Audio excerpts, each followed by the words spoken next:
Using well-known cartoon characters and mascots to pull in bias is an advertising trick that's been around for decades. Cereal, spinach, vitamins, and sanitary pads, there's nothing an iconic character can't sell.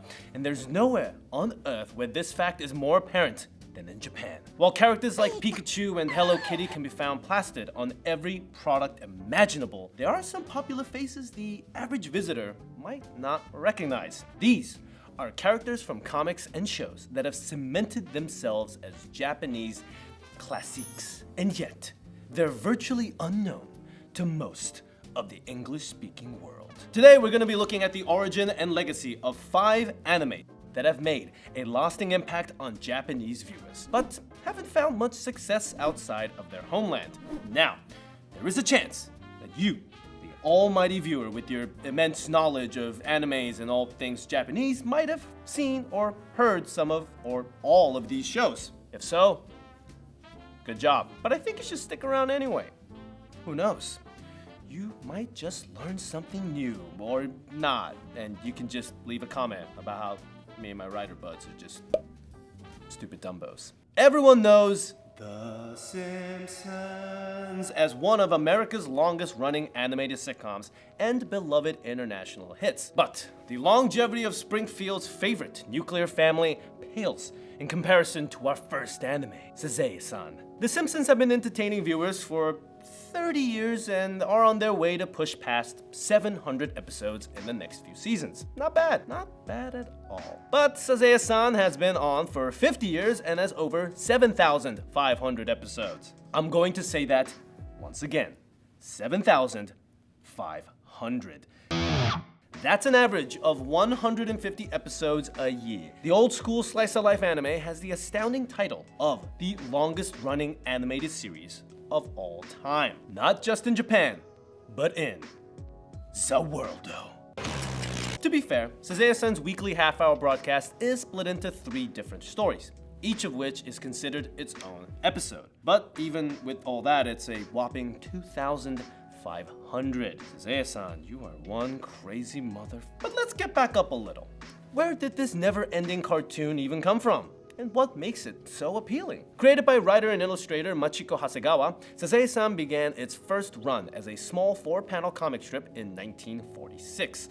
The comic focused on the daily life of the titular Sazae Fuguta, a young Japanese woman living with her family in post-war Japan. The main cast of characters included her parents, husband, son, and 2 younger siblings. In 1949, Sazae-san made the jump to Asahi Shimbun, one of Japan's 5 national newspapers, becoming one of the most popular comics of the time. By 1955, the comic had been turned into a nationwide radio drama, and in 1969, Sazae-san premiered as a weekly animated television show. Even when Hasegawa retired her comic strip in 1974, the Sazae-san anime just kept on going and going and going. After 5 decades on the air, the show is still very much grounded in its traditional roots, dealing with the everyday ins and outs of a typical Japanese family. Set in simpler times, but still dealing with modern issues, Sazae-san is a relatable and comforting television tradition for millions. Speaking of tradition, did you know that Sazae-san was the last animated series to use traditional cell animation? The show only transitioned to a fully digital production in 2015. Also, during my little research, I found out some of these single cells can go for $100 plus easily. So, spare some change, please. From the creation of her series in 1946 to her unfortunate death in 1992, Machiko Hasegawa was adamant that merchandising of Sazae-san would cheapen the allure of the characters. So aside from some collected books of the original comics, some of which have been translated into English, virtually no official Sazae-san merchandise exists. Sadly, this includes past episodes of the anime as well, none of which have ever been released on VHS, DVD, or high-quality anime streaming services like Crunchyroll.com. Try a free trial today. I still can't wink. I don't know why they keep writing that I wink at this. This lack of access. Fun fact, after the recording of this video, we found out that Sazae-san is now available for streaming, only for the Japanese audiences. So, if you have an Amazon account in Japan, you can watch Sazae-san in Japan. Everyone else, Still not available. Is a bit of a bummer for those learning Japanese, as Sazaya-san is often cited as one of the best shows to study when attempting to master the language or immerse oneself in Japanese culture. You may not see Sazaya-san's face smiling at you from any billboards or candy wrappers, but she and her family live deep in the heart of every Japanese citizen. Fun fact, since 1991, Sazaya-san has ended each broadcast with a quick game of rock, paper, scissors, or janken-pan for the real ones out there, between Sazaya and the audience. Wanna give it a try? Scissors, paper, rock. Alrighty. Comment down below if you beat me or not, I guess. Right. Let's just get on with the next one. The closing ceremonies for the 2016 Summer Olympics in Rio, Brazil featured a special video with appearances from a multitude of Japanese athletes and well-known fictional characters, all working together to promote the upcoming 2020 Games in Tokyo. It even has the Japanese Prime Minister, Shinzo Abe, who literally turns into Mario because he realized he won't make it to Rio in time. Anyways, if you keep watching this strange star-studded video, you may spot a flying blue thing who swoops down to assist the Shinzo Mario with a special robot drill pipe that looks like it can pierce the heavens. If you're right now going, what in the blue hell is this weird-ass helicopter head-ass looking thing, and why is the Prime Minister Mario? I can only answer the first question, and that thing is Blue Garfield. I'm kidding, it's Doraemon, robot cat of the future. He's actually a big deal in Japan, and many feel he is a cultural icon. Following some early appearances in Japanese adverts, the Doraemon manga began its life as a children's manga in 1970, featured in 6 different monthly magazines. The series is credited to one Fujiko F. Fujio, a pen name used by the legendary manga duo of Hiroshi Fujimoto and Motu Abiko. The two artists were friends since childhood and collaborated on a number of manga projects before and after Doraemon. The story of Doraemon revolves around a boy named Nobita Nobi, who is visited by the titular robot cat in the present day. As I mentioned before, Doraemon is from the future, the 22nd century to be exact. The wacky robot travels back in time to help the incompetent Nobita after witnessing how terrible life is for all his descendants. Isn't that nice? Doraemon usually helps out by pulling out random gadgets out from his trademark 4th dimensional pouch, where he stores a never-ending supply of advanced buffoonery, I guess. Of course, Doraemon's gadgets and advice usually leads to more trouble for Nobita and his friends. Classic grade school hijinks with a yammering robo-cat. You may be thinking, but Tim, Doraemon doesn't really look like a cat. Where are his ears? Why is he blue? And I'm here to tell you that the answers to those questions are horrifying, especially for a character aimed at children. Turns out Doraemon used to be yellow and have ears. He looked normal as far as anime cats go. But one day, a robot mouse came to his house and chewed off Doraemon's ears. Initially, it was stated that this event was so tragic that it caused him to cry so hard for so long that his yellow exterior turned blue. Though in newer recounts of Doraemon origins, he simply changed his color due to shock. But that's heavy, and I think I need to take a break.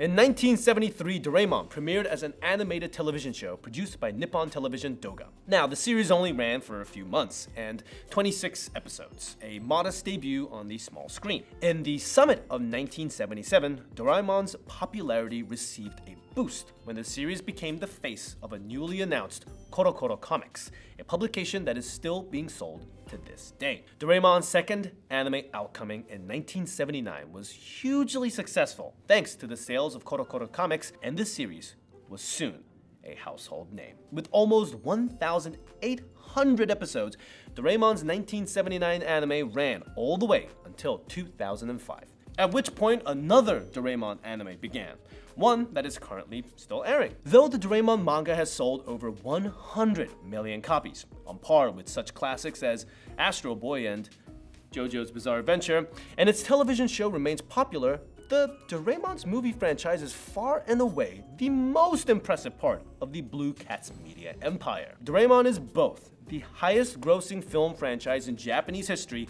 and the highest grossing anime film franchise of all time, with 40 movies under its belt, nearly double the amount of the Marvel Cinematic Universe. The Doraemon franchise is all but unstoppable, outselling the likes of Harry Potter, Star Wars, and even Godzilla in Japan. If there's movie money to be made, Doraemon is gonna stuff it all into his big fourth-dimensional pouch.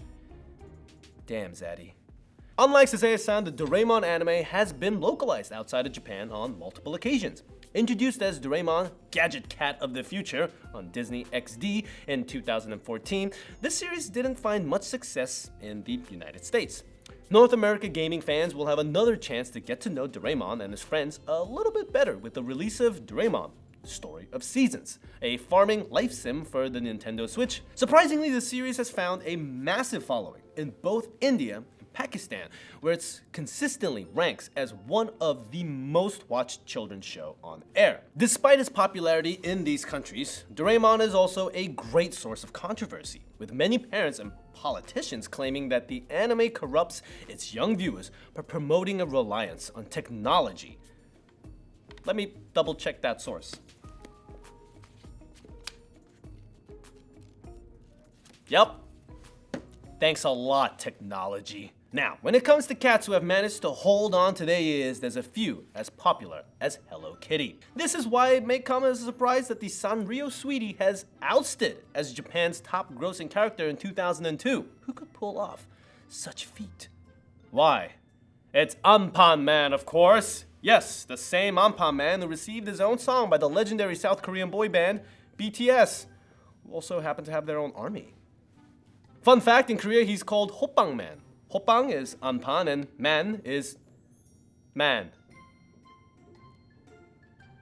Anpan Man has the huge origin of starting out not as a newspaper comic or manga, but rather as a series of children's picture books. Written by Takashi Yanase, the series was inspired by the author's experience with starvation following World War II. In these times of desperation, Yanase said he would often dream of eating anpan, a traditional Japanese pastry filled with red bean paste. If you haven't figured it out yet, Anpan Man isn't a character who enjoys eating anpan. He is anpan. His head is literally a large bean bun. In the original picture book, Anpan Man is born when a shooting star lands in the oven of a friendly baker, Uncle Jam.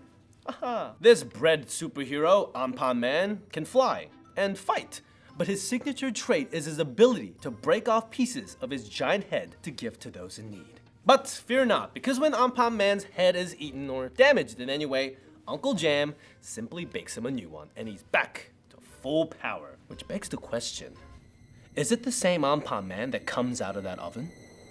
Or is it merely a copied clone of Anpan Man?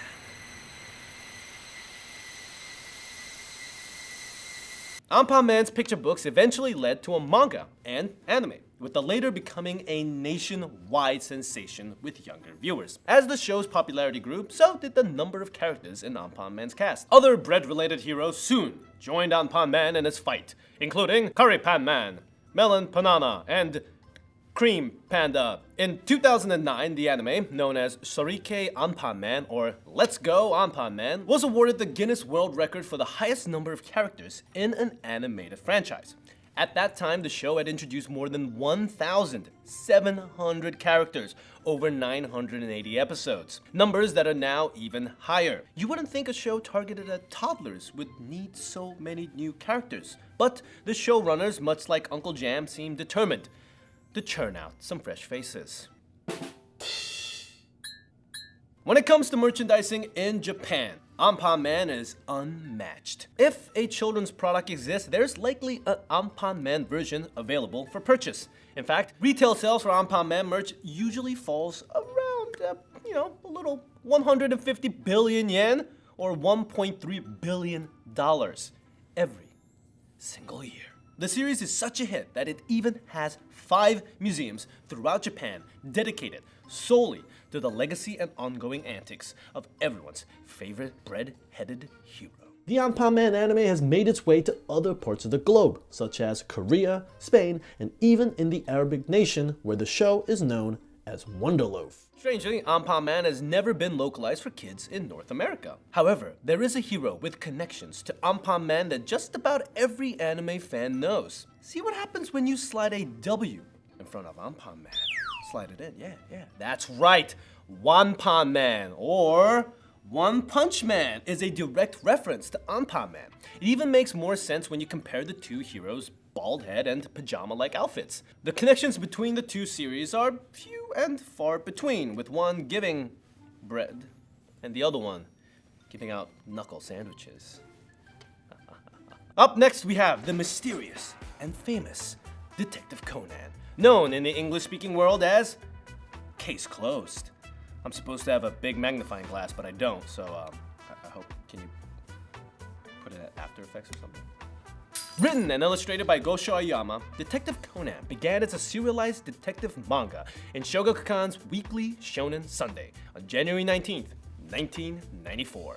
The weekly comics follows a handsome high school detective, Shinichi Kudo, who is transformed into a child after being drugged by two mysterious men in black. Well, not those men in black. Stuck in a pint-sized body, Shinichi takes on the name of Conan Edogawa, inspired by Sherlock Holmes' author, Sir Arthur Conan Doyle, and continues to solve mysteries by drugging and impersonating real detectives and recruiting the help of children he's forced to be in contact with, because everyone knows 6-year-olds are the best at solving horrific double homicides. With over 96 collected volumes, the Detective Conan manga has sold over 230 million copies, only surpassed by the likes of Dragon Ball, One Piece, Naruto, and Go-Go 13. The Detective Conan anime, which premiered in 1996, is also a certified hit, with 23 feature films released and a new movie produced every single year since 1997. Conan and Co. have even starred in a few crossover specials with smooth-talking gentleman thief, Lupin III. When Detective Conan was finally localized for North America and European audiences in 2004, both the manga and anime's titles were changed to Case Closed. This change stemmed from legal problems surrounding the series' original name, though what exactly these troubles were never have been officially explained. Maybe it's because he looks so much like Conan the Barbarian.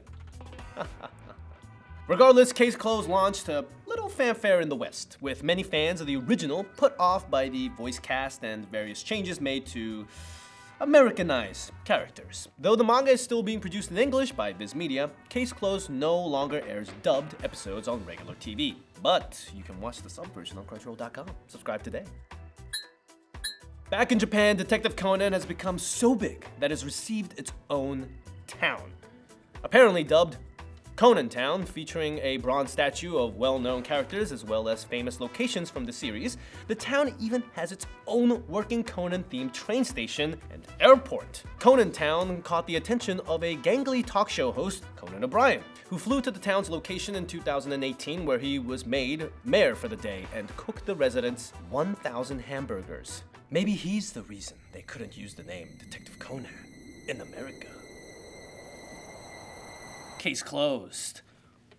One truth prevails.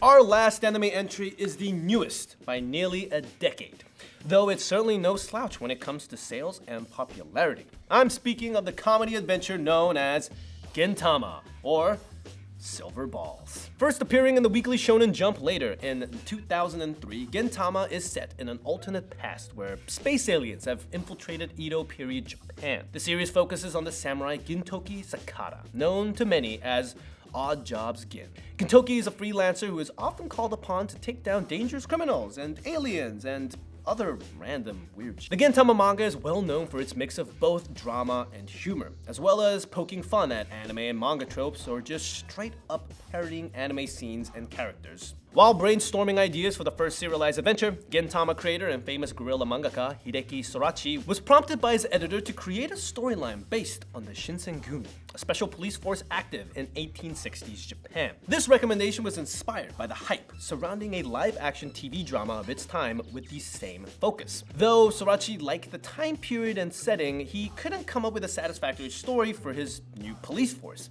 Instead, he decided to focus the manga on a renegade samurai for hire, only adding the Shinsengumi as recurring characters later on when he feared readers were losing interest. Even as Gintama's popularity began to slowly grow, Sorachi was certain the manga wouldn't make it past a few collected volumes. But how wrong he was. By 2006, Gintama was a staple of Shonen Jump's weekly issues, with over 10 collected volumes and a new anime. Since then, there have been 8 Gintama anime series produced, as well as a handful of animated and live-action movies. The anime seasons can be a bit hard to distinguish in Japanese, as many of the main entries have the exact same name, only differentiated by punctuation.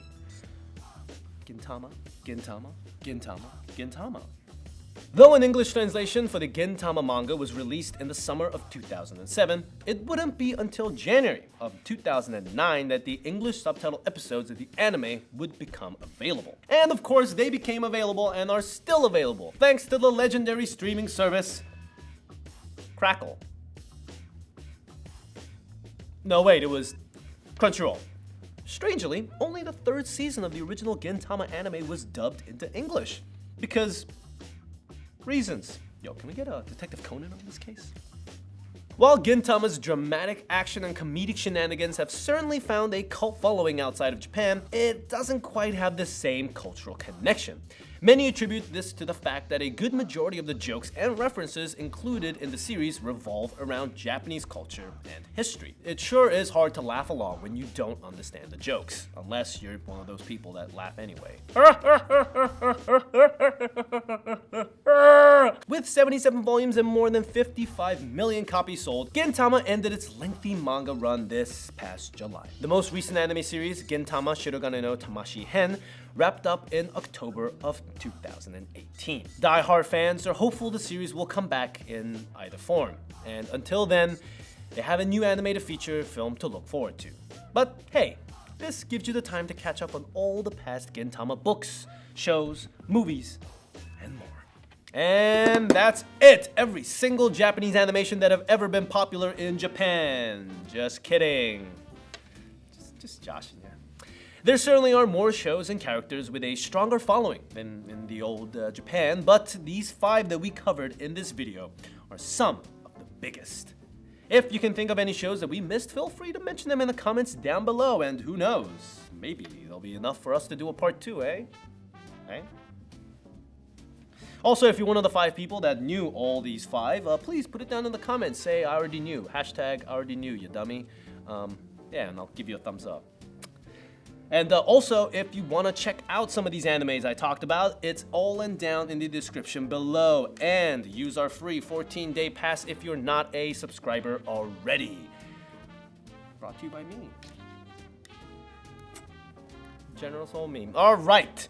Before we leave, let's just do some rock paper scissors. Yeah, let's just finish it off with some classic nostalgia. Scissors, paper, rock. Rock, paper, scissors. Scissors, paper, rock, shoot. Janken pon. Kai pai po. The paper, rock, scissors. 1, 2, 3. Bada bing, bada boom. I want to go home. How long do I have to do this?